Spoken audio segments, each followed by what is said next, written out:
Agama-agama di belahan dunia manapun dan dalam rentang zaman yang berbeda selalu mempunyai ritual penyembahan. Dalam agama Islam, ritual penyembahan ini adalah sholat. Tentu saja ritual penyembahan masing-masing agama berbeda satu dengan yang lainnya, baik gerakannya maupun bacaannya. Al-Quran dan hadis mengindikasikan bahwa sholat telah dilakukan oleh para nabi sebelum Nabi Muhammad.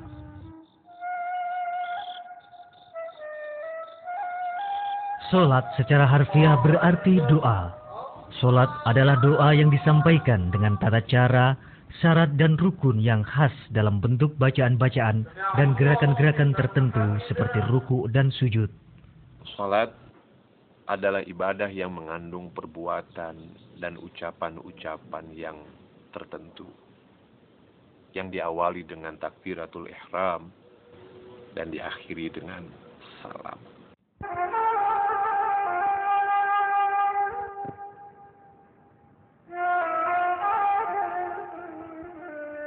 Sholat juga memiliki hubungan makna dengan kata sila yang berarti hubungan.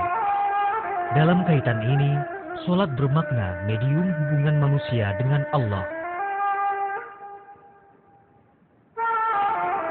Dr. Haidar Bakir, karena didorong rasa ingin meningkatkan penghayatan dan kenikmatan sholat, menyusun sebuah buku berjudul Buat Apa Sholat?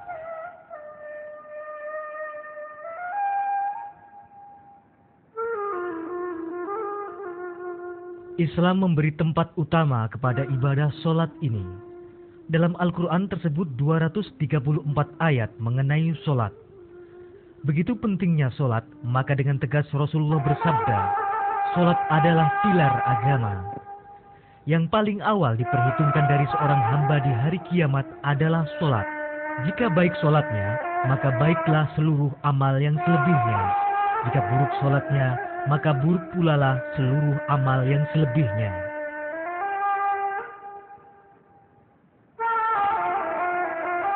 Pertama yang menyebabkan ibadah sholat sangat sentral di dalam ajaran Islam adalah karena sholat merupakan sarana bagi kita untuk mencapai tujuan penciptaan kita.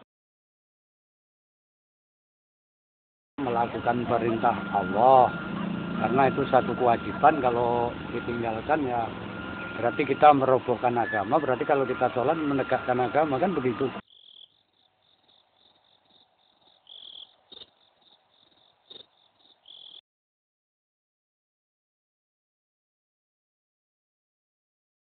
Nah, setelah kita tahu betapa sholat merupakan tiang agama, maka menjadi tidak wajar jika seseorang mengaku sebagai seorang muslim dan dia tidak melakukan sholat. Dengan mengabaikan sholat, pada dasarnya dia sedang merongrong bangunan agamanya sendiri. Ya. Dia sedang meruntuhkan bangunan agamanya sendiri. Sesempit apapun bahwa sholat itu, jangankan baru sempit, sakit. Katakanlah sekarat, sampai diajarkan kalau bisa berdiri, nggak bisa berdiri sampai duduk, ya kan? Nggak bisa duduk sampai tiduran. Betapa pentingnya sholat itu, gitu, kira-kira. Sholat juga harus dilakukan kapan saja. Sholat tidak boleh ditinggalkan oleh seorang yang sudah mukallaf. Dalam keadaan apapun dia tidak boleh meninggalkan sholat, meskipun dia dalam keadaan sakit. Di dalam Al-Quran ditegaskan bahwa ketika seseorang ingin melakukan sholat, dia harus berwudu terlebih dahulu. Anda harus sucikan tubuh Anda dari najis-najis yang akan menghalangi keabsahan sholat Anda. Ibadah sholat hanya diterima oleh Allah SWT jika dibarengi dengan adanya kesadaran dan amal-amal konkret untuk menyantuni orang miskin dan memastikan bahwa orang-orang itu mendapatkan basic needs mereka. Dan hal ini tampak jelas di dalam salah satu surat di dalam Al-Quran yang seringkali kita baca di dalam sholat, yaitu surat Al-Ma'un. Ya. Seluruh isi surat itu menunjukkan betapa pentingnya upaya-upaya untuk menebarkan rahmat bagi semesta alam, menyantuni anak yatim, memberi makan orang miskin, memastikan setiap orang mendapatkan basic needs-nya, dan hal itu dikaitkan dengan sholat. Di kalangan umat Islam terdapat kelompok yang menekankan spiritualitas tanpa ritus. Misalnya, mereka abai terhadap sholat. Bagi mereka, hakikat penyembahan dan mengingat Tuhan dapat dicapai tanpa syariat atau sholat. Apakah hal ini benar? Adalah sebuah kesalahan beranggapan bahwa bertasawuf dapat dilakukan tanpa menjalankan kewajiban syariah. Sebaliknya dari itu, semua sufi tidak terkecuali meyakinkan kita bahwa tujuan-tujuan berthariqah atau bertasawuf, yakni membina hubungan spiritual dengan Allah SWT, hanya bisa dicapai lewat ketaatan penuh kepada ajaran-ajaran syariah, khususnya dalam hal ini sholat. Sholat menjadi soko guru bagi umat Islam. Mengapa justru di negara muslim seperti Indonesia marak perilaku korup yang tidak mencerminkan nilai-nilai sholat? Mengapa kita tak melihat banyak manfaat bagi banyak orang yang melakukannya? Bisakah sholat merubah perilaku menjadi pribadi yang tidak korup? Ya bisa emang. Kalau memang misalnya kita itu misalnya ingat, oh kita habis sholat, jadi istilahnya ada orang ini, pada orang kita bisa menghindar lah istilahnya. Makanya setiap ayat di sana di Al-Qur'an aqimis sholat. Kan gitu. Agar supaya mereka itu kalau umpamanya begitu keluar sholat, tingkah lakunya itu diwarnai dengan sholat. Artinya mereka kalau yang pegawai tidak lagi makan kerikil, tidak lagi minum khamar, tidak lagi melahap besi beton dan sebagainya. Ingat kepada Allah Subhanahu wa taala.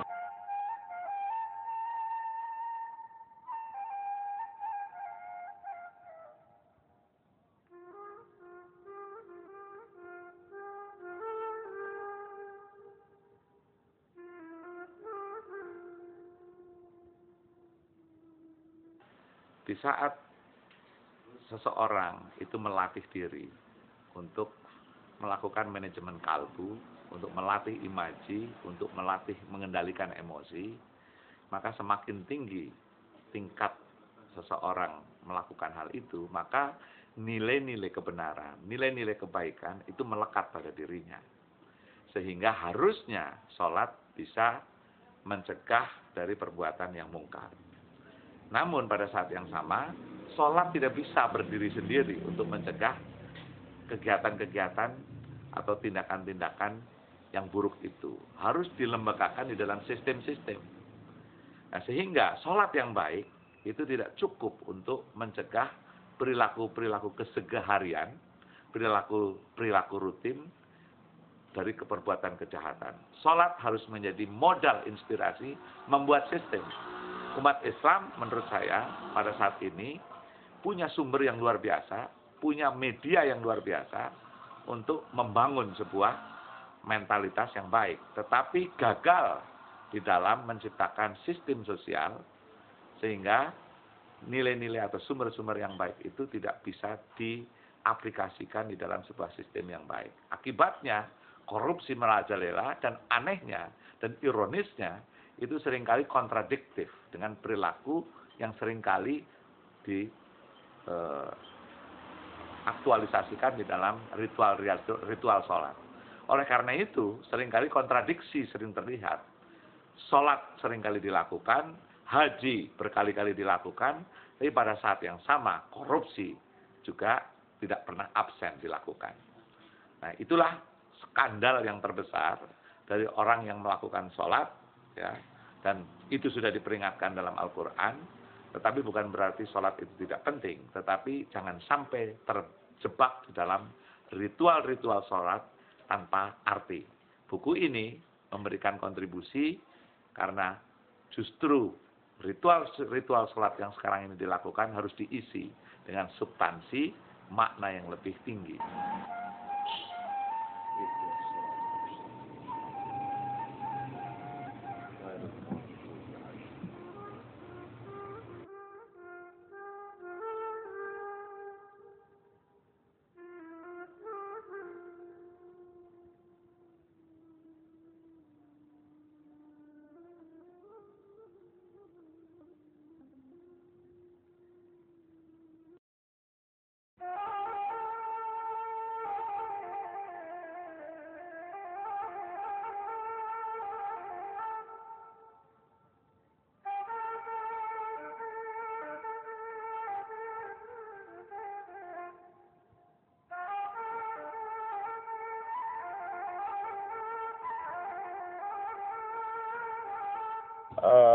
ada pertanyaan yang umum diungkapkan orang sehubungan dengan ibadah sholat ini.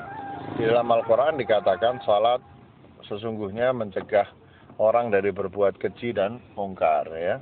Nah, tapi di sisi lain kita lihat seperti di negeri kita saja, banyak orang sholat, ya, bahkan mungkin ada puluhan juta orang melakukan sholat, tapi di negeri kita ini banyak sekali fahsya dan mungkar, ya.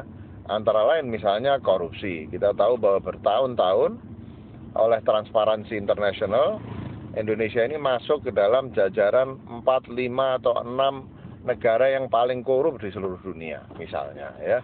Kalau dalam skala yang lebih kecil sehari-hari misalnya kita lihat betapa lalu lintas kacau balau, ya. Orang nggak mau ngantri, serobot-serobotan, dan persoalan ngantri ini bukan hanya lalu lintas.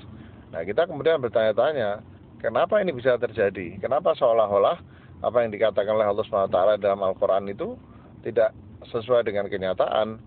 Nah, jawabannya sebetulnya sangat sederhana dan sudah diantisipasi oleh Rasulullah SAW ketika beliau mengatakan, la salata liman la tanhahu salatahu anil fahsya'i wal munkar. Tidak salat orang-orang yang salatnya tidak mencegah dia dari berbuat fahsya dan mungkar. Ya. Jadi dari situ jelas bahwa ayat Al-Qur'an itu mesti difahami seperti begini. Jadi sesungguhnya salat yang benar akan mencegah orang dari perbuatan fahsya dan mungkar.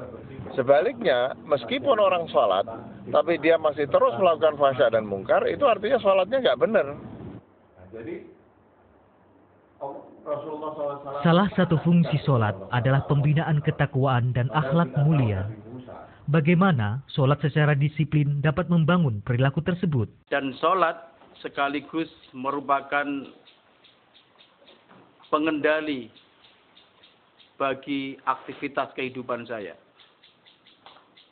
Saya tidak bisa membayangkan bagaimana saya beraktivitas dalam dunia politik, bidang yang saya tekuni, seandainya saya meninggalkan sholat. Dan karena itu, bagi saya, sholat mempunyai makna intrinsik, makna yang terkandung dalam sholat itu sendiri untuk mendekatkan diri kepada Tuhan, dan sekaligus menjadi instrumen untuk memperbaiki kualitas aktivitas kehidupan saya. Saya selalu percaya bahwa sholat akan mengantarkan saya menjadi pribadi yang lebih baik. Apalagi dalam Quran sudah ditegaskan bahwa minta tolonglah dengan kesabaran dan sholat. Maka saya akan berusaha betul memanfaatkan kesempatan sholat.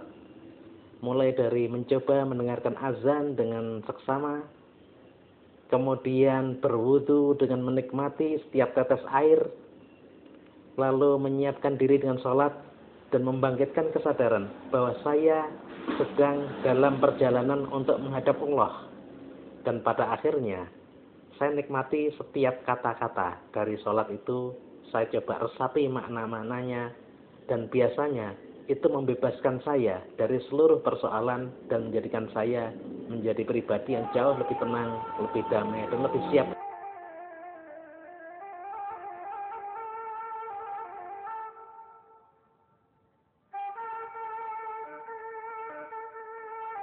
Akhlak pada dasarnya adalah penanaman budi pekerti yang baik dan penghindaran dari budi pekerti yang buruk. Inna sholata tanha anil fahsya'i wal munkar. Sesungguhnya salat itu mencegah dari perbuatan keji dan mungkar. Dengan jelas ayat Al-Quran ini menunjukkan betapa salat berfungsi untuk membina akhlak yang mulia.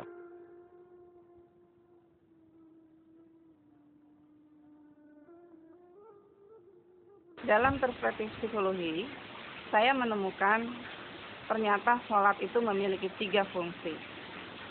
Yang pertama adalah fungsi terapeutik. Kita sebagai manusia, tidak ada satupun saya yakin yang luput dari trauma. Jadi artinya tidak ada satupun dari kita yang tidak punya trauma. Semua punya trauma, hanya skalanya yang berbeda. Ada yang kecil, ada yang besar. Kemudian apakah kita juga menyadari bahwa kita itu punya trauma? Atau kita tidak menyadari? Atau bahkan kita menyadari tapi kita tidak mau tahu bahwa kita memiliki trauma. Nah, yang kedua adalah sebagai fungsi self-healing. Ini tentu berkaitan dengan kegiatan kita sehari-hari. Nah, setiap hari kita terlibat dengan pekerjaan-pekerjaan yang rutin. Pekerjaan-pekerjaan yang membuat kita bisa dengan mudah mengalami stres. Sholat ini juga bisa menjadi cara untuk self-healing. Nah, yang ketiga adalah sebagai karakter building. Contohnya, saya sering bingung bagaimana mendisiplinkan diri saya. Apalagi kalau saya memiliki jadwal padat dengan berbagai macam kegiatan. Tentu kita memiliki target-target yang ingin dicapai. Nah, ternyata melalui sholat itu saya bisa belajar disiplin. Nah, selain belajar untuk disiplin, juga untuk belajar bagaimana kita memotivasi diri kita. Nah, di dalam sholat, itu kan ada gerakan-gerakan yang kita ulang-ulang. Juga dengan doa yang kita ulang-ulang. Jadi artinya ada bacaan dan gerakan yang kita ulang-ulang. Nah, di dalam ilmu sugestologi, itu kalau ada gerakan dan kalimat yang kita ulang-ulang berkali-kali, apalagi dengan frekuensi yang sama, maka itu akan menjadi suatu kekuatan. Akhirnya seolah-olah doa itu adalah diri kita sendiri.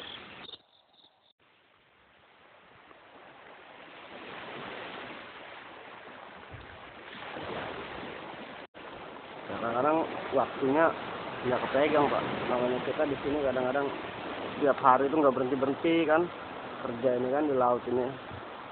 Kadang-kadang yang sempat nggak kepegang, kadang paling bisa kepegang malam gitu kan.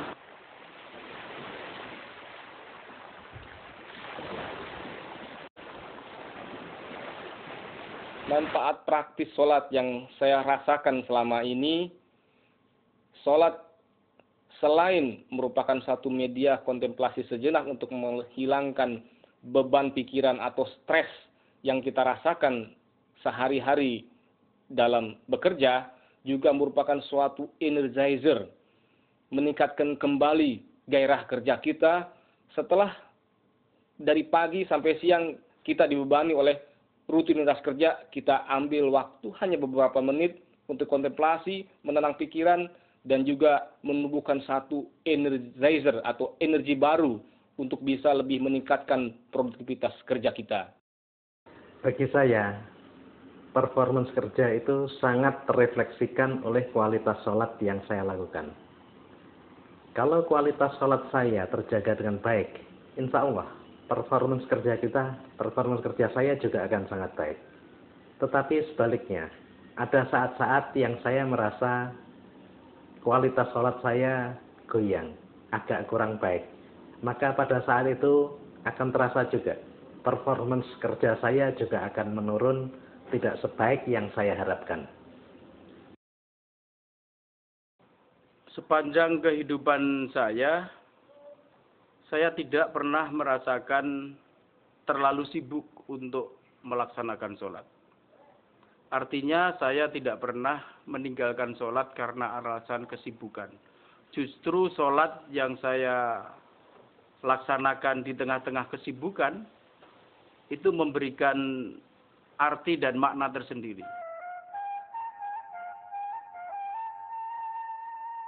Di antara berbagai manfaat sholat yang lain, sholat yang diselenggarakan secara berkala merupakan jeda-jeda yang sangat membantu agar kita dapat terus memelihara kejernihan pikiran dan menghasilkan pikiran-pikiran kreatif. Bahkan jika kita baca buku-buku manajemen dan leadership modern, kita dapati bahwa pimpinan-pimpinan yang sukses adalah orang-orang yang selalu menyempatkan diri untuk menenangkan pikiran, melakukan meditasi di tengah-tengah kesibukan kerjanya. Ya, ini masalah ini apa? Popular acquisition. Misalnya.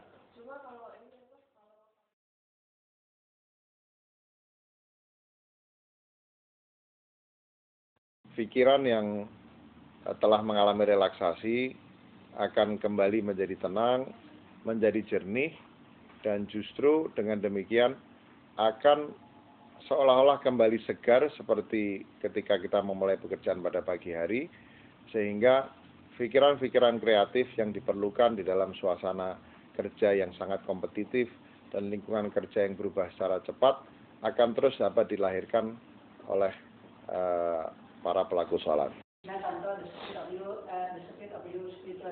Sholat yang dilakukan dengan berdisiplin juga merupakan satu masa di mana kita bisa melakukan relaksasi, kadang-kadang disebut sebagai zero mind process, karena memang menurut research, pikiran manusia memiliki saat-saat di mana ia mengalami kelelahan yang harus diatasi dengan cara menciptakan jeda-jeda yang di dalamnya kita bisa melakukan relaksasi.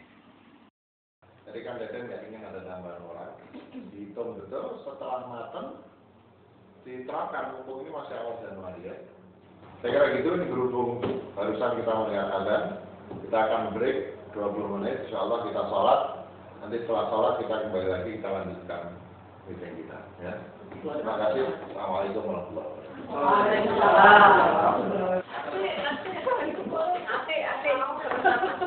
Kentangnya mau lagi nggak? Masih pertemuan kan? Masih, kamu meja bicara.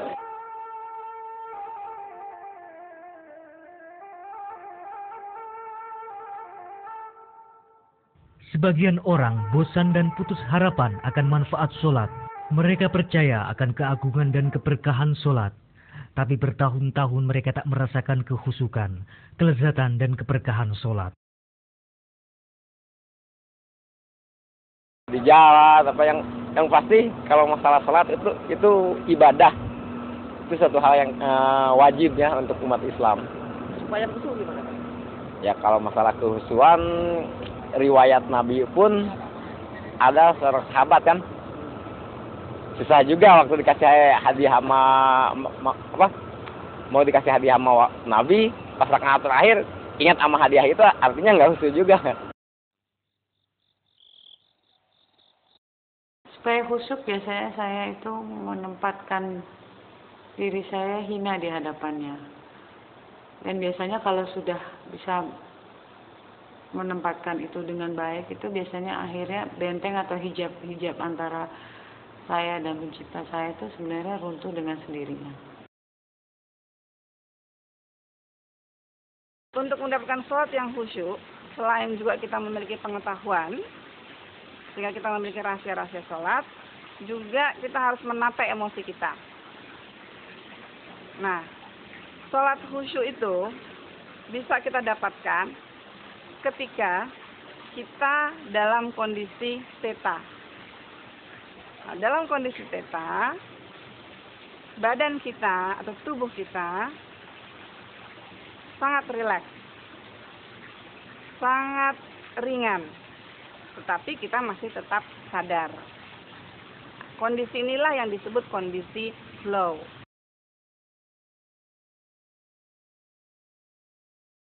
Sebagai orang yang belajar dan kemudian mengerti bahasa Arab, maka bacaan-bacaan sholat itu sepenuhnya saya mengerti arti dan maksudnya.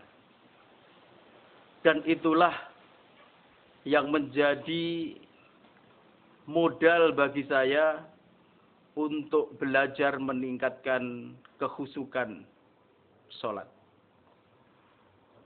Saya merenungkan setiap bacaan, saya merenungkan setiap kata demi kata, dan karena saya mengerti maknanya, maka itu menjadi sangat membantu diri saya untuk menjadi lebih khusyuk.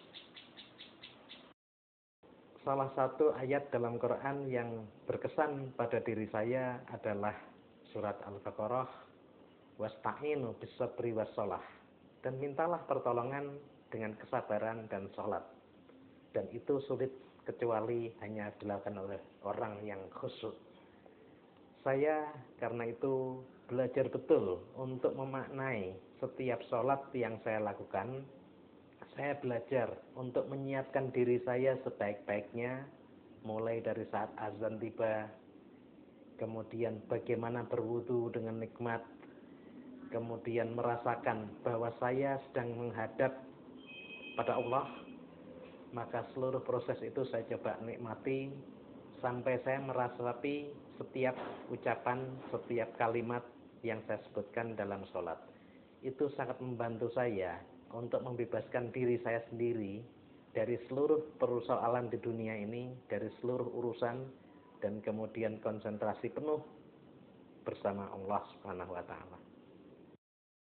Kekhusyuan tidak bisa dengan mudah diperoleh dalam setiap sholat.